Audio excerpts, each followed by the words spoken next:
Hello and good afternoon. It is 12:30 on this Thursday, November 6th. My name is Robin Key and welcome to KXII 12 News Now. We're here to give you your midday news update, so let's jump in to your headlines. Dallas Cowboy defensive end Marshawn Kneeland has died, allegedly killing himself following a pursuit with DPS troopers in Frisco. DPS says a trooper tried to pull over Kneeland for a traffic violation on Dallas North Tollway. Instead of stopping, he sped off. The pursuit ended when troopers lost sight of him, but his vehicle was later found crashed and abandoned. Officers found Kneeland nearby, dead from a self-inflicted gunshot wound. Kneeland was the Cowboys' second-round pick out of Western Michigan in 2024. He scored a touchdown on Monday Night Football, and after recovering from a blocked punt in the end zone versus the Cardinals, Marshawn was 24 years old. One of the top 10 most wanted fugitives in the state of Texas has been arrested in East Texas.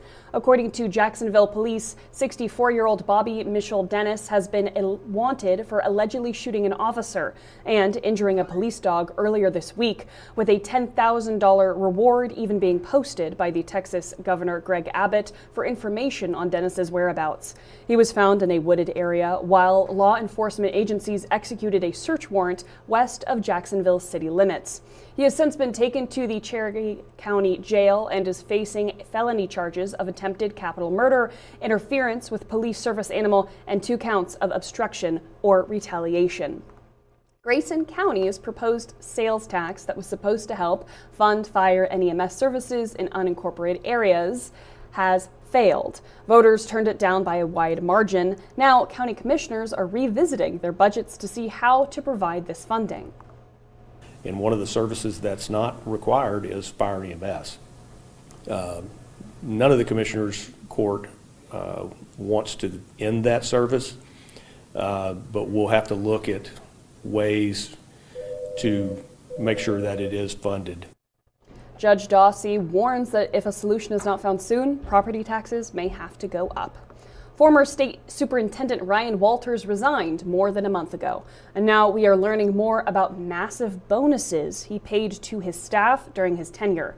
New records show Walters offered his chief of staff, Matt Moyerl, yearly bonuses worth more than the average Oklahoma teacher makes in a year, and that is on top of Moyerl's nearly $200,000 salary. K4's Spencer Humphrey shows us what he has uncovered. Moeller, we told you, Walters hired as OSDE's chief of staff at the beginning of the year. We found Moeller was a Florida-based campaign consultant and still actively employed for a Florida company at the time he joined OSDE in February. In April, we sent OSDE an open records request asking for copies of Moeller's job description, employment contract, and job offer letter. Then State Superintendent Ryan Walters' records staff only gave us this job description, telling us there was no employment agreement, and refused to release his job offer letter, arguing it would constitute a clearly unwarranted invasion of personal privacy. When Fields took office 6 months later, we requested all those records again, and lo and behold, this time, we got that offer letter. It promises Moeller a base salary of $190,000 a year, but it goes on to offer him quarterly bonuses of up to $12,500 each. That's up to $50,000 extra dollars a year in just bonuses. Mind you, the average starting teacher's salary in Oklahoma is between $40 and $50,000 a year. For former Oklahoma House Education Committee Chair Mark McBride, it's appalling. It's disgusting, and it should be to every taxpayer in the state of Oklahoma. And for former Assistant State Attorney General and former State School Board member Tim Gilpin, it's awfully suspicious. Large bonuses in an offer letter, and certainly an additional large bonuses, is very unusual. I have not heard of it before, and it doesn't pass the smell test to me. Moeller's wasn't the only offer letter we found Walters' administration used to offer employees bonuses. This January 2024 offer letter to then OSDE CFO Spencer Wood promised him up to $5,000 and $10,000 yearly bonuses on top of his $125,000 yearly salary. It appears like the State Department of Education was being run like some sort of private single-held company with state money. I tried to bring this to the attention of Speaker McCall. Our last term, last 2 years we were in session, and it fell on deaf ears. Last summer, McBride and 24 other House Republicans signed on to a letter asking for an investigation that could lead to Walter's impeachment. With House Democrats also on board, a majority of House members supported doing it. But then House Speaker Charles McCall wouldn't consider it unless more Republicans signed on. We knew that this was going on. The misuse of tax dollars, the wasteful, the bonuses. Why couldn't we have started working on this a year ago, 2 years ago, 3 years ago? That and everything we've brought you lately leaves both of these men hoping the state auditor and ethics commission's ongoing investigations are thorough. And I am a Republican, and I'm embarrassed by it that we allowed this to happen. Ryan Walters is just the gift that keeps on giving. I'm sorry to say that I think we're going to continue to uncover things under stones. That was K4's Spencer Humphrey reporting. Thank you, Spencer. Now, a federal judge in Texas has agreed to dismiss a criminal conspiracy charge against Boeing in connection with the two 737 MAX jetliner crashes that killed 346 people. Today, U.S. District Judge Reed O'Connor approved the federal government's request to dismiss its case against Boeing. This is as part of a deal that requires the aircraft maker to pay or invest an additional $1.1 billion in fines, give compensation for the crash's victims' families, and upgrade internal safety and quality measures. The ruling came after an emotional hearing in early September when relatives of some of the victims urged O'Connor to reject the deal and instead appoint a special prosecutor to take over the case. All passengers and crew members died when the two 737s went down on the coast of Indonesia and in Ethiopia less than 5 months apart in 2018 and 2019. Prosecutors had alleged that Boeing deceived government regulators about a flight control system that was later connected to the fatal flights. Former House Speaker Nancy Pelosi has announced that she will not seek re-election for another term in Congress. It would end her nearly 4 decades in Washington. In a video released today, the 85-year-old Congresswoman expressed gratitude and pride for her years representing her constituents in San Francisco. Pelosi was elected to Congress in 1987. 20 years later, she made history when she became the first ever female House Speaker. She remains the only woman to have ever held the position. China is starting to buy U.S. crops again after last week's tariff and trade meeting between Presidents Trump and Xi. Beijing has ordered about 120,000 tons of American wheat, the first purchase in a year, and a shipment of the grain sojun already on its way. U.S. ag products are on display this week at a major trade show in Shanghai, showcasing American crops to Chinese buyers.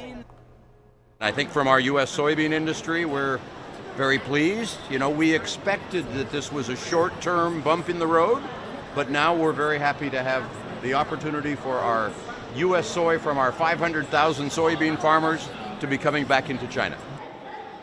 Traders are still waiting to see the big soybean orders from China that were promised, 12 million tons by the end of the year. Nearly 5 million food stamp recipients will not receive any benefits in November under the plan the Trump administration issued Tuesday to comply with a court order. The Department of Agriculture said Monday that it would issue partial benefits this month by tapping into the Supplemental Nutrition Assistance Program's contingency fund, after 2 federal judges said the agency was required to do so. Some families receiving assistance make too much money to receive the partial benefits, according to new analyses. The courts also gave the USDA the option of shifting the other money to SNAP to enable it to pay full benefits in November, but the agency declined, citing risks to other nutrition programs. Brian Kohberger is fighting paying for the urns of the 2 University of Ohio students he killed. Over the summer, Koberger was sentenced to life in prison after pleading guilty to November 2023 murders of the 4 college students. As part of the plea deal, he was required to pay nearly $29,000 in restitution to the victims' families. Those funds were also meant to cover funeral expenses, but 2 families have requested an additional $3,000 for the urns. During Wednesday's hearing, Koberger attorney said he did not have the funds to pay the additional restitution, let alone the original amount that is required. The judge appeared skeptical of that, pointing to money Koberger has received from his family and the public. The judge says he would file a written ruling on the docket. Koberger was not present for the remote hearing. 12 people have now been reported dead in the Louisville, Kentucky crash after an explosion happened with a UPS plane on Tuesday. According to CNN, one of the latest victims is believed to be a child. An investigation team with the National Transportation Safety Bureau has recovered the black boxes from the destroyed aircraft, which will have the flight's plane data and cockpit voice recordings. A state of emergency has been declared for the city of Louisville. Now, I know that was a lot of heavy local, regional, and national news, but do not worry. When we come back, we will be going back to Texoma to tell you information that you need to know as a member of the Texoma community and information you will be proud to know as a member of the Texoma community. So we will be back in just 1 minute. Do not go anywhere.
The Oklahoma Department of Transportation has provided an update on the Roosevelt Bridge project.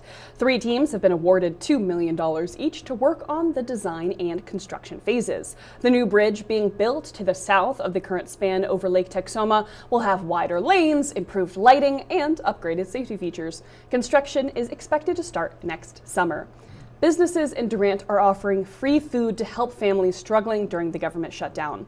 Corner Crust is offering a free 8-inch pizza for kids, no questions asked. Dine-in only, and the child must be present for this offer. It is available Wednesday and Friday until SNAP is restored. And Asian Gourmet Restaurant in Durant is offering free groceries on Saturday for the first 150 families. The owner decided after a teacher reached out to him.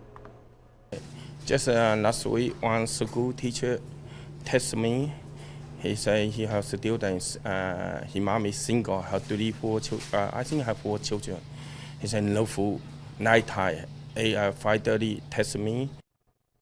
With years of support from the Durant community, Mr. Yee says he wants to return the favor. Starting at 10 a.m. Saturday, he will be giving away bags of grocery staples at his restaurant.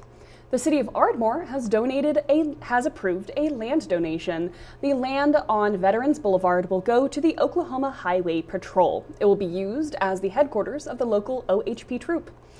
Then the Sherman Symphony Orchestra hosted its 24th annual Children's Education Concert, inspiring children with music.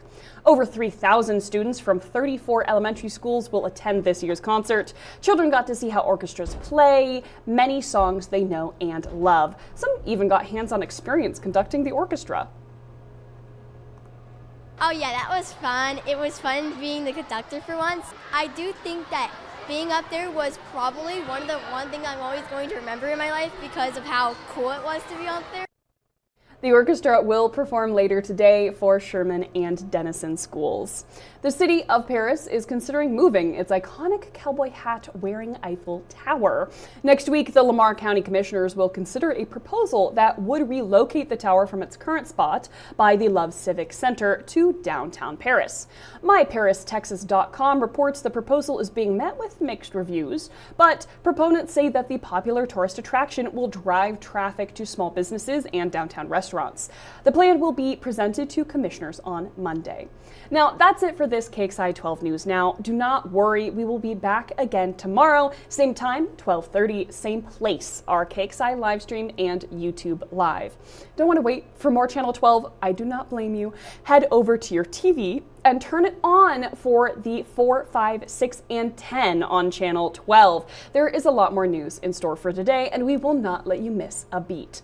You can also follow us on social media. We're pretty much KXII 12 News everywhere, so check out our Facebook, Instagram, Threads, X, TikTok, and of course, YouTube.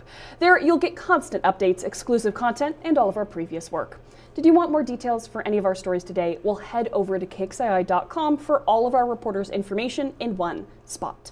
Now, my name is Robin Key. You can find me at Robin Key TV on Facebook, and thank you for joining me for your midday update. Have a wonderful afternoon, Texoma.